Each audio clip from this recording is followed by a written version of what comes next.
Oke, Mas Tobas, penilaian Anda apakah menurut Anda isi konten dari Bima ini mengandung perbuatan melanggar pidana?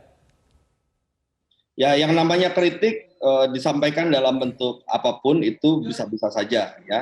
Yang paling penting adalah faktanya. Apakah kritik tersebut didasarkan pada fakta, ya, substansinya, ataukah berita bohong, berita tidak benar, disinformasi dan sebagainya. Nah, kalau saya mengafirmasi bahwa apa yang disampaikan oleh Bima itu adalah fakta.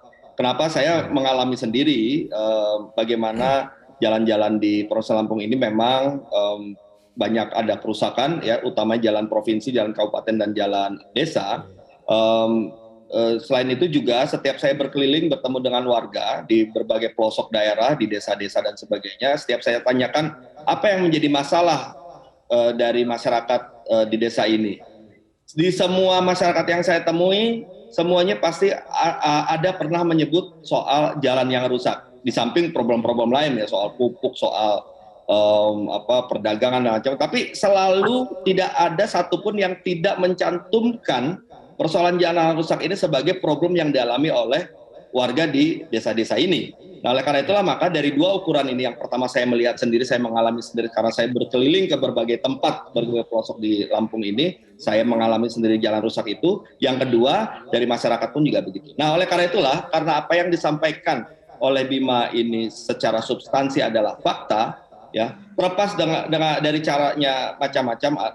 Cara penyampaian pendapat itu untuk menarik perhatian, namanya anak muda, ya, boleh dia dengan nyeleneh, boleh dengan seni gitu kan, yaitu cara untuk menarik perhatian. Sebetulnya mungkin yang menyampaikan pendapat seperti Bima sudah cukup banyak, tapi dengan cara Bima ini justru menarik perhatian dan akhirnya membuat kita berpikir untuk melakukan perbaikan untuk menempatkan pelajaran apa yang disampaikan oleh Bima ini. Nah, menurut saya hal-hal seperti ini sebagai satu negara demokrasi, ya, kita tidak perlu mengarahkan pada persoalan kriminalisasi, pada proses penegakan hukum.